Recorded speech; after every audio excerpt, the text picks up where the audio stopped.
عائشہ خود گواہی دیتی ہیں سب سے زیادہ حضور حضرت فاطمہ سے پیار کرتے ہیں. چھوٹی عمر تھی تو جناب خدیجہ، یہ ذرا انداز دیکھیے گا بیٹی کی محبت کا.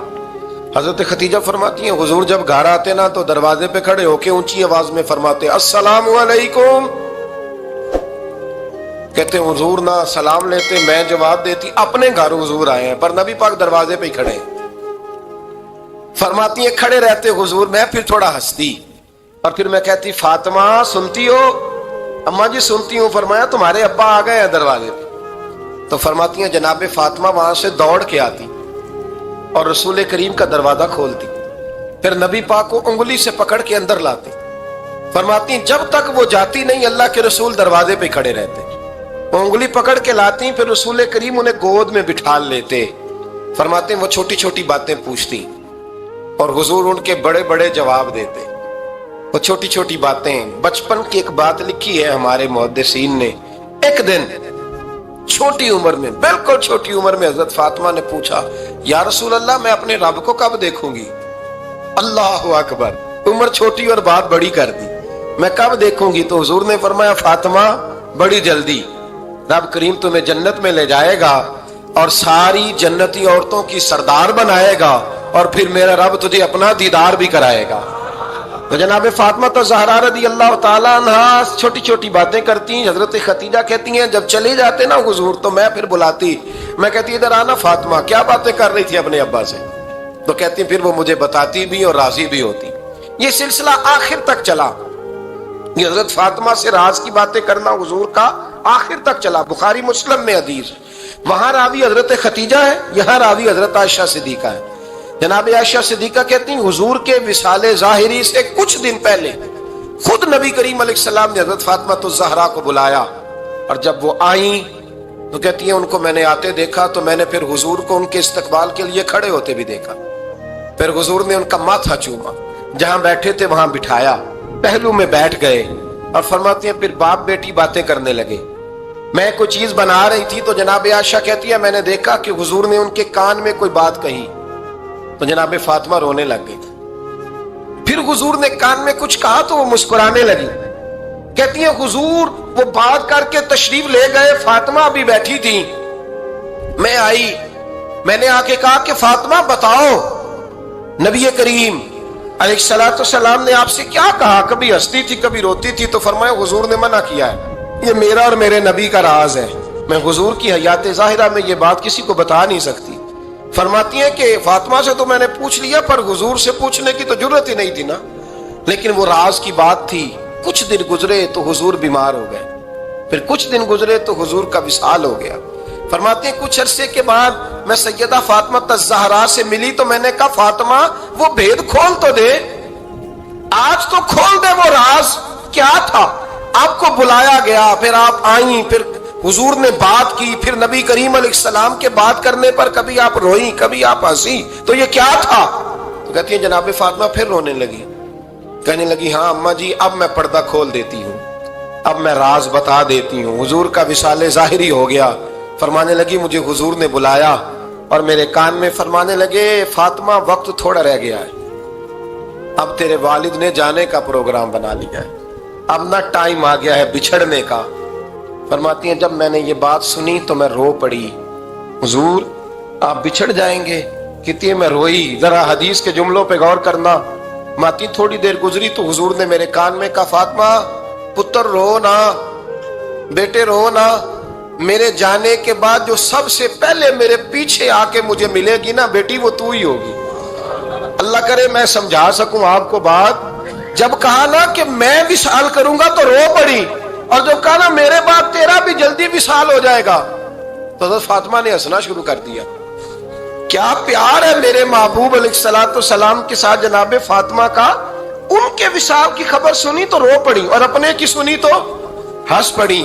اور پھر حضور نے کہا فاطمہ تجھے یہ بھی پتا ہے نا کہ اللہ تجھے جنتی عورتوں کا سردار بنائے گا، یہ بھی تجھے پتا ہے. تو جناب فاطمہ الزہرا کے ساتھ شروع سے لے کر آخر تک میرے رسول کریم علیہ السلام کی محبت رہی، پیار رہا. اور جناب فاطمہ کا جو حضور سے پیار تھا، چھوٹی سی عمر تھی حضرت فاطمہ کی جب حضرت خدیجہ وصال کر گئی.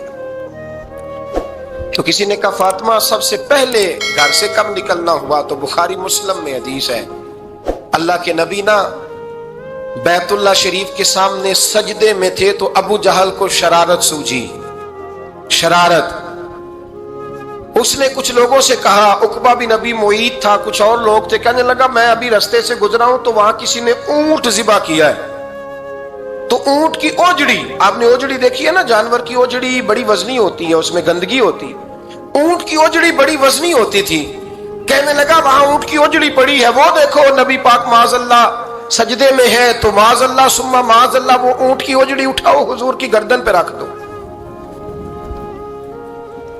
تھوڑا سا مشکل سے جمعہ پڑھنا پڑ جائے نا، اور تھوڑا سا مشکل سے پڑھانا پڑ جائے تو ہم دین کے بہت بڑے خدمت گزار بن جاتے ہیں۔ یہ دیکھو سجدے کتنی مشکل سے ہو رہے ہیں، یہ دیکھو سجدے کتنی مشکل سے ہو رہے ہیں، کتنی مشکل سے حضور کے سر انور پر اوجڑی رکھ دی۔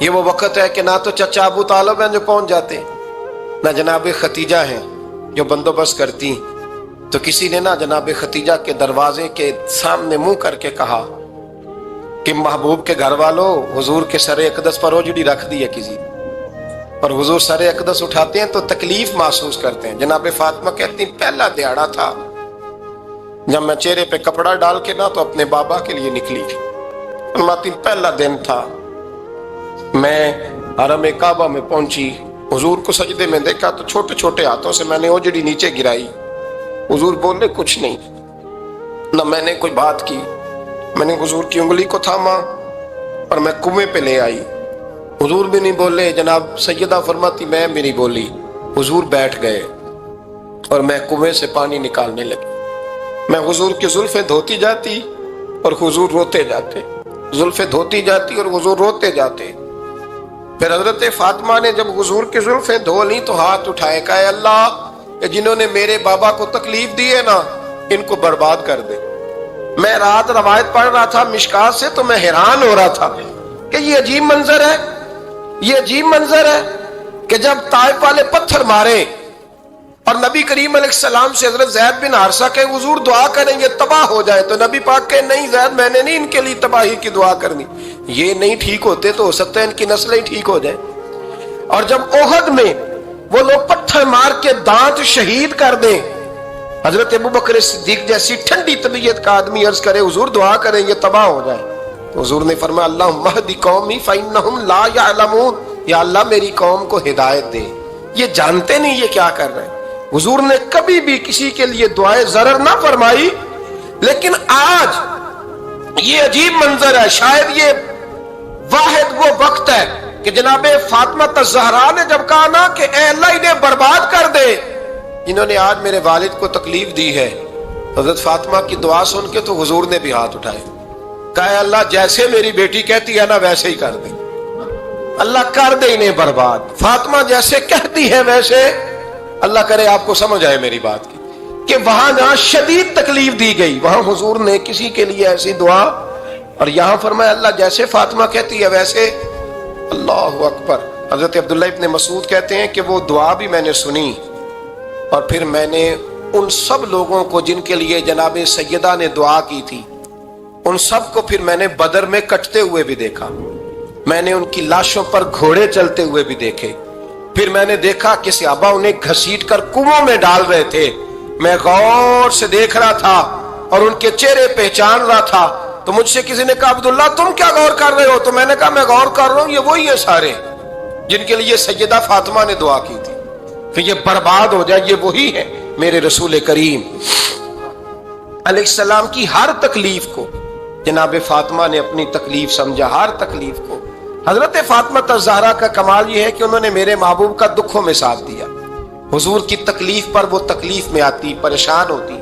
یہاں سے بات چلی 4-5 سال عمر مبارک تھی، حضرت فاطمہ کی کل عمر 29 سال ہوئی ہے۔ حضور کی عادت مبارکہ تھی جب سفر پہ تشریف لے جاتے تھے تو سب سے آخر میں سیدہ فاطمہ کے گھر جاتے، واپس آتے تو سب سے پہلے سیدہ فاطمہ کے گھر جاتے۔ مولا علی کہتے ہیں ایک دن میں نے عجیب نظارہ دیکھا، نبی کریم علیہ السلام سفر سے واپس آنے والے تھے، میں نے حضرت فاطمہ کو اطلاع دی کہ حضور آج پہنچ جائیں گے، تو انہوں نے گھر سارا صاف کیا، سجایا، سنوارا، کھانا پکایا۔ لیکن فرماتی جیسے ہی حضور اندر داخل ہوئے نا گھر کے، جناب فاطمہ نے حضور کا چہرہ دیکھا تو ہاتھ پکڑ کے چومنے لگی، اور کہتے ہیں جب انہوں نے سر اٹھایا تو ان کا چہرہ سارا آنسوؤں سے بھرا ہوا تھا۔ رسول کریم نے بیٹی کے سر پہ ہاتھ رکھا، بٹھا لیا، فرمایا فاطمہ بیٹے رونے والی تو بات کوئی نہیں تھی، کیوں رو پڑی ہو؟ تو عرض کرنے لگی محبوبہ میں بچپن سے دیکھ رہی ہوں، محنت کرتے، جد و جہد کرتے، مشقت کرتے، یا رسول اللہ آج آپ آئے ہیں تو آپ کے چہرے پر تھکاوٹ کے آثار ہیں، حضور وجود تھکا ہوا ہے۔ یا رسول اللہ میں نے ساری زندگی آپ کو کام کرتے دیکھا ہے، مدینے والے حبیب مجھے بتا تو صحیح کام کب تک کرنا ہے؟ کو وقت آئے گا جب آپ کی کمر بھی بستر سے لگے، کو ٹائم آئے گا آپ گھر میں بیٹھیں من پسند غذائیں کھائیں، حضور کب تک یہ جد و جہد کرنی ہے، کب تک یہ کام ہوگا؟ جناب فاطمہ فرماتی حضور نے میرے آنسو پوچھے، مولا کائنات شیر خدا فرماتے ہیں نبی کریم علیہ السلام فرمانے لگے فاطمہ تیرے باپ کی ڈیوٹیاں بڑی زیادہ ہیں، جب تک دنیا کے آخری کونے تک دین نہیں پہنچ جاتا اور جب تک اینٹیں اور پتھر بھی میرے دین کا پیغام سن نہیں لیتے اتنی دیر تک تیرا باپ جد و جہد کرتا ہی رہے گا۔ تو جناب فاطمہ نے وہ سارے رنگ دیکھے رسول کریم علیہ السلام کی حیات مبارکہ کے، پھر یہ ساری کیفیت جب دیکھی نا کہ حضور اتنی محنت کرتے ہیں تو پھر جناب فاطمہ کو میرے نبی کی امت سے پیار بڑا ہو گیا صلی اللہ ہو۔ سمجھیے گا اس بات کو، امت مسلمہ سے حضرت فاطمہ کو بڑا۔ امام حسن کہتے ہیں میری اماں سارے کام کرتی تھی گھر کے، میرے رسول کی شہزادی کو چھالے پڑ جاتے، کچا مکان جناب فاطمہ جناب فضا آپ کی لونڈی تھی ان سے مٹی منگاتی اور گھر میں لیپا پوتی کرتی، پھر جھاڑو دیتی۔ امام حسن اور حسین کے درمیان پورے سال کا فرق نہیں، 11 مہینے کا فرق، دونوں بچوں کو سنبھالتی۔ جناب علی کی والدہ حضرت فاطمہ بنت اسد بوڑھی تھی، جناب فاطمہ وہ کھول کے نوکری کرتی کہ حضرت فاطمہ بول پڑتی، حضرت فاطمہ بنت اسد بول پڑتی، کہتی بیٹے فاطمہ میرا اتنا نہ خیال رکھا کر، تیرے اپنے بھی بچے ہیں۔ جناب فاطمہ فرماتی آپ صرف علی کی ماں تو نہیں نا، آپ میری بھی تو ماں ہے نا۔ یہاں بیبیاں فلسفہ بیان کرتی ہیں، وہ کہتی ہیں جی کس حدیث میں آیا ہے ساس سسر کی خدمت فرض ہے؟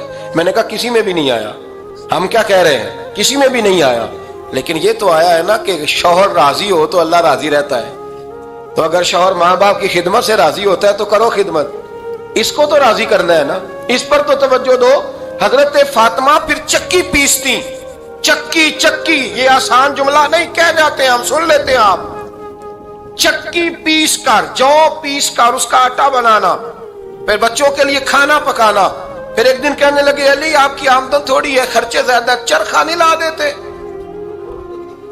فاطمہ کیا کرو گی؟ فرمایا تھوڑا سا سود بنا لیا کروں گی، تم بیچ آیا کرنا، چلو میں تھوڑا ہاتھ بٹاؤں گی۔ یہ ساری ڈیوٹیاں کر کے حضرت حسن برواتے ہیں، پھر عزت والے رسول کی عزت والی بیٹی، پھر شانوں والے نبی کی شانوں والی بیٹی، پھر پاک محبوب کی پاک شہزادی، ساری ڈیوٹیاں کر کے رات کو مولا علی سے کہتی اگر آپ اجازت دیں تو اللہ کو راضی نہ کر لوں؟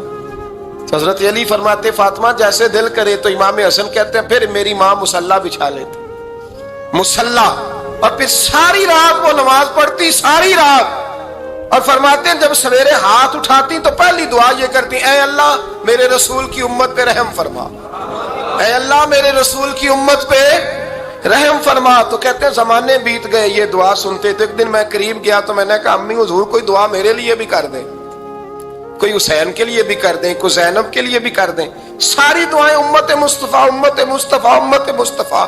کتنا بڑا جملہ ہے، کتنا بڑا، شیخ محقق نے لکھا ہے کتنا بڑا۔ جناب فاطمہ فرمانے لگی تیرے لیے بھی کرتی ہوں، حسین کے لیے بھی کرتی ہوں، زینب کے لیے بھی کرتی ہوں، سب کے لیے کرتی ہوں، پر بیٹا یاد رکھنا فاطمہ کی دعاؤں پر پہلا حق میرے رسول کی امت کا ہے۔ فاطمہ کی اصل میں بات بہت خوشی کی سنا دی میں نے آپ کو، لیکن آپ وہیں سست کے سست رہ گئے۔ یہ کسی عام آدمی کی دعا نہیں، پیر صاحب کی، درویش صاحب کی رٹی رٹائی دعا نہیں، یہ سیدہ فاطمہ کی دعا ہے۔ آپ کو اتنا بڑا خزانہ مل رہا ہے اور آپ سمجھے ہی نہیں بات کو۔ حضرت فاطمہ فرمانے لگی میری دعاؤں پر سب سے زیادہ حق میرے رسول کی امت کا ہے، تو میں یہ حق ہمیشہ ادا کرتی رہوں گی، میں انہیں دعائیں ہمیشہ دیتی رہوں گی۔ حضرت فاطمہ بڑا پیار کرتی ہیں. امام حسن کہتے ہیں کہ ایک پورا دن گزر گیا, کھانے کو کچھ نہ ملا. اگلی شام آ گئی تو چند روٹیاں کھانے میں ملیں. جوں لائے حضرت علی, جناب فاطمہ نے پیس کے روٹی پکائی. فرماتی ہیں سب کو کھانا کھلا دیا تو اپنی روٹی آپ نے رکھ لی. جب آپ کھانا کھانے لگی, کھانے پر ہاتھ ہی رکھا تھا کہ دروازے پر کسی نے صدا دی. تو کہتے ہیں بولنے والے کے لفظ بڑے عجیب تھے. جس نے صدا دی نا اس کے لفظ بڑے عجیب تھے. کہنے لگے اور رسول اللہ کی بیٹی, میں 2 دن سے فاقے میں ہوں, تو مجھے پتا ہے اس گھر سے روٹی ضرور ملے گی. جناب فاطمہ نے نہ کھانا اٹھایا. امام حسن کو کہنے لگی بیٹے دے آ. جناب حسن کہتے ہیں مجھے بڑی تکلیف ہوئی. ہم سب کھانا کھا چکے تھے, مولا علی بھی کھا چکے تھے, صرف میری اماں نے نہیں کھایا تھا. ماں اور بیٹے کا پیار, اور پھر حسن حسین اور سیدہ کا پیار. فرماتے میں نے کہا اماں جی آدھی دے دیتے ہیں, آدھی آپ کھا لیں, پورا دن گزر گیا آپ فاقے سے ہیں. تو کہتے ہیں حضرت فاطمہ نے میرے سر پہ ہاتھ رکھا, پھر میرا ماتھا چوما. کہنے لگی بیٹا تو نے اس کی آواز نہیں نہ سنی جس نے صدا لگائی. اس نے نہ تو علی سے بات کی نہ تیرے ساتھ بات کی, اس نے تو کہا رسول اللہ کی بیٹی. تم نے صدا نہیں نہ سنی, اس کے لفظ کیا ہے, اس نے تو میرے ساتھ بات کی.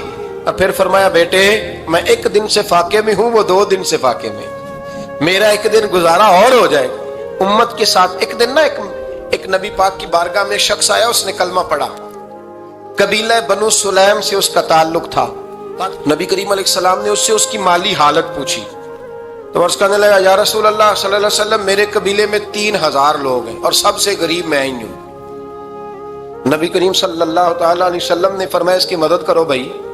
حضرت سعد بن عبادہ اٹھے تو انہوں نے نا اس کو کہا کہ میری اونٹنی باہر کھڑی ہے, تو یہاں سے اٹھ کے چل, میں اونٹنی تجھے دیتا ہوں. مولا علی شیر خدا اسی وقت اٹھے اور آپ نے اپنے سر سے امامہ شریف اتارا. فرمایا میں نے کل ہی خریدا ہے, یہ میں تمہیں تحفے میں دیتا ہوں. حضور نے نا حضرت سلمان فارسی کی ڈیوٹی لگائی. فرمایا اسے سواری بھی مل گئی, کپڑے بھی مل گئے, اس کے کھانے کا بندوبست کر, پتہ کر کس گھر میں کھانا ہے تو لا. حضرت سلمان فارسی کہتے ہیں میں گلی میں نکلا تو پہلی نظر میری سیدہ فاطمہ کے دروازے پہ پڑی. میں نے دستک دی, سیدہ فاطمہ اندر سے بولی کون ہے؟ میں نے کہا میں غلام سلمان فارسی. جناب فاطمہ تزارا سے میں نے عرض کی ایک بندہ آیا ہے, کلمہ پڑھا ہے, اور وہ کہتا ہے 3000 آدمی میرے قبیلے میں ہیں اور سب سے غریب میں ہوں. تو اماں جی اس کو مولا علی نے امامہ دے دیا ہے اور حضرت سعد بن عبادہ رضی اللہ تعالیٰ عنہ نے اونٹنی دے دی ہے. اب وہ حضرت فاطمہ فرما سکتی تھی کہ جب شیر خدا نے دے دیا ہے تو ہمارا تو حصہ پڑ گیا. تو فرمانے لگی بھائی میرے ساتھ کیا مطالبہ ہے بتاؤ, جلدی کرو. کہا کھانا نہیں کھایا اس نے. تو آپ فرمانے لگی کھانا دیتے ہیں. حضرت سلمان فارسی کہنے لگے اماں جی کھانے میں کیا ہے؟ تو کہنے لگی کچھ بھی نہیں, 3 دن ہو گئے حسن حسین نے روٹی نہیں کھائی, پر بڑا کچھ ہے میں دیتی ہوں. کہتے میں سوچ میں پڑ گیا کہ انہوں نے 3 دن سے نہیں کھایا, پھر بھی بڑا کچھ ہے. پھر بھی ہم نے نا جو کھایا ہے اور باقی کا سالن فریج میں رکھا ہے, پرسوں والا بھی فریز ہوا پڑا ہے, شام کی سبزی آ گئی. کسی نے پوچھا حال کیا؟ کہتا سب سے غریب میں ہی ہوں, بڑا ماڑا بندہ ہوں, رو پڑیں گے پریشان. کہا بچوں نے 3 دن سے روٹی نہیں کھائی, پر سلمان بڑا دیا ہے میرے اللہ نے, بڑا کچھ ہے. تو کہا اماں جی پھر کرنا کیا ہے؟ فرمایا تو ٹھہر نا میں بتاتی ہوں. کمبل پڑا تھا, بسترا سمجھ لیں, موٹا اوڑھنے کا, کھدر کا. حضرت فاطمہ جلدی سے لائیں. فرمانے لگے یہ پکڑو اور دیر نہ کرنا. یہ ہماری گلی کے کونے پہ نا 2-4 گھر چھوڑ کے تو ایک یہودی ہے, اس کا نام شمعون ہے. وہ اس طرح کی چیزیں گروی رکھ کے یا خرید کے نا تو پیسے بھی دے دیتا ہے, جوں بھی دے دیتا ہے, گندم بھی دے دیتا ہے, سرکہ اور کھجوریں بھی. اسے دے آ, اور وہ جو سامان دینا وہ میرے پاس لا, اور لا کے مجھے دے تاکہ میں جلدی سے اس آدمی کے لیے بندوبست کروں. پتہ نہیں بیچارہ کتنے دنوں کا بھوکا ہے, پتہ نہیں بیچارہ کتنے, اپنے بچوں نے 3 دن سے روٹی نہیں کھائی. لا نہ ذرا. حضرت سلمان فارسی کہتے ہیں میں نے تھوڑا توقف کیا کہ میں آپ کا بستر لے جاؤں, یہ کمبل لے جاؤں. تو فرمانے لگی حکم ہے میرا, وہ جانا پڑے گا. جناب سلمان فارسی کہتے ہیں میں شمعون یہودی کے پاس گیا. میں نے کہا یہ کمبل لو, چاہے تو نگد پیسے دے دو, سامان خرید لیتے ہیں, اور چاہے تو اناج, جوں, سرکہ, کھجوریں جو تمہارے پاس ہے دے دو. وہ کہنے لگا یہ کس کا ہے؟ بڑا شاندار ہے, بڑا خوشبو والا ہے. تو کہا یہ مولا علی کے گھر سے آیا ہے, پاک بی بی نے دیا ہے کہ اس کو گروی رکھ لو اور مہمان کے لیے کچھ دے دو. کہا مہمان کون سا؟ کہنے لگے حضور کے پاس آ کے ایک شخص نے کلمہ پڑھا ہے, اور وہ مسلمان ہوا ہے اور وہ غریب ہے، اس کو روٹی دینی ہے۔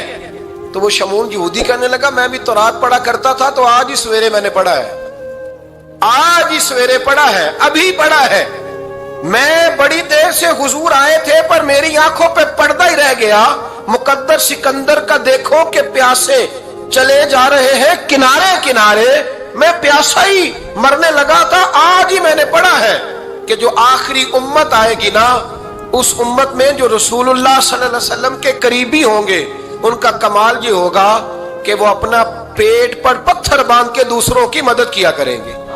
یہ میں نے آج ہی پڑھا ہے اور ابھی تو نے مجھے اس کا نظارہ کرا دیا ہے۔ کہنے لگا یہ چادر بھی لے جا، جو بھی لے جا، سرکہ بھی لے جا، آٹا بھی لے جا، کھانا بھی لے جا، اور اس طرح کر کے میرے پاس سے نقد بھی لے جا، اور جناب فاطمہ سے کہنا یہ سارا کچھ رکھ لے، اور انہیں کہنا کہ مجھے پتا ہے آپ قبول نہیں کریں گی پر قبول کر لے، وہ آپ کا کمبل آیا ہے تو میرا دل نرم ہو گیا ہے، میں یہ قربانی بھی دیتا ہوں اور آپ کے باپ کا کلمہ پڑھ کے مسلمان بھی ہوتا ہوں۔ حضرت علی کہتے ہیں جناب فاطمہ نے جواب دیا کہ بہترین عورت وہ جسے نہ کبھی غیر محرم دیکھا ہو اور نہ غیر محرم نے کبھی، وہ بی بی نے بھی کبھی غیر محرم بندہ نہ دیکھا ہو، دیکھا ہی نہ ہو اس نے۔ یہ پوائنٹ ذرا مشکل ہے، سمجھنے والا ہے۔ تو حضرت علی کہتے ہیں میں وہاں سے گردن جھکائی اور بیچ آ کے بیٹھ گیا، بات ابھی جاری تھی۔ حضور نے فرمایا آتا ہے کسی کو جواب؟ تو کہتے ہیں میں نے ہاتھ کھڑا کیا، میں نے کو حضور آتا ہے، تو حضور مسکرا پڑے، فرمایا چل بتا۔ میں نے عرض کی حضور بہترین عورت وہ ہے کہ نہ کبھی اسے غیر محرم نے دیکھا ہو نہ اس نے کبھی غیر محرم دیکھا ہو۔ تو حضرت علی کہتے ہیں شاباش، مجھے ملنی چاہیے تھی نا۔ حضور مسکرا پڑے، کہنے لگے میں نے تو پہلے ہی کہا ہے فاطمہ تو بدعت منی، فاطمہ میرے جگر کا ٹکڑا ہے، میں نے تو بڑا پہلے کہہ دیا ہے۔ تو کہتے ہیں صحابہ میری طرف دیکھنے لگے کہ یہ تو تعریف فاطمہ کی ہونے لگ گئی ہے۔ تو میں نے کہا کیا کریں، اس محبوب کو بتایا ہے جس کے لیے اللہ نے کوئی پردہ رکھا ہی نہیں، سارے پردے کھول دیے۔ حضرت فاطمہ کے وصال کا وقت آیا، انتقال کا، تو حضرت اسماء بنت امیس کو بلایا اور بلا کے فرمانے لگی تو مجھے غسل دینا اور سوائے میرے شوہر مولا علی کے کسی اور سے مدد بھی نہ لینا۔ اور فرمانے لگی میں نے حبشہ کے بارے میں سنا ہے کہ وہاں جب بیویوں کا جنازہ اٹھتا تھا تو وہ لوگ چارپائی کے اوپر یوں کر کے اس طرح کر کے لکڑیاں لگاتے تھے، نیچے باندھ لیتے تھے اور لکڑی میں لچک ہو تو اوپر جا کے پھر اس کو باندھ دیتے تھے تو پردہ بن جاتا تھا۔ فرمایا میں نے علی کو بتا دیا ہے، تمہیں بھی بتا رہی ہوں، جنازہ میرا رات کو اٹھانا اور لکڑیاں لگا کے نا تو اوپر پردہ کر لینا، میرے وجود پر پڑی ہوئی چادر پر بھی کسی کی نظر نہیں پڑنی چاہیے۔ رات کو جنازہ اٹھانا اور رات کو مجھے دفن کر دینا۔ مدینہ منورہ میں حضور کے وصال ظاہری کے 6 ماہ بعد جناب فاطمہ الزہرا کا جنازہ اٹھا تو مسجد نبوی شریف سے ایک شخص اپنی داڑھی آنسوؤں سے بھگوتا ہوا نکلا۔ تو حضرت ابوبکر صدیق نے کھڑا کر کے پوچھا کیوں نبی پاک کے چچا عباس روتے کیوں ہو؟ حضرت عباس کہنے لگے پہلے حضور گئے تھے، اب نبی پاک کی تصویر بھی چلی گئی۔ کیا ہوا؟ کہ جناب فاطمہ کا وصال ہوا، پھر سے ایک دفعہ مدینے میں رات آئی، پھر سے شام ہوئی، پھر سے جنازہ اٹھا۔ شیر خدا علی المرتضی رضی اللہ تعالیٰ عنہ نے، حضرت عباس نے، حضرت قسم دین عباس نے، حضرت عبداللہ ابن عباس نے تدفین سے فارغ ہوئے۔ ایک روایت ہے کہ حضرت عباس نے جنازہ پڑھایا اور ایک مستند روایت ہے کہ حضرت ابوبکر صدیق نے جنازہ پڑھایا، اور جب جنازہ پڑھا کر کے باہر نکلے تو حضرت علی شیر خدا کی آنکھوں میں آنسو تھے۔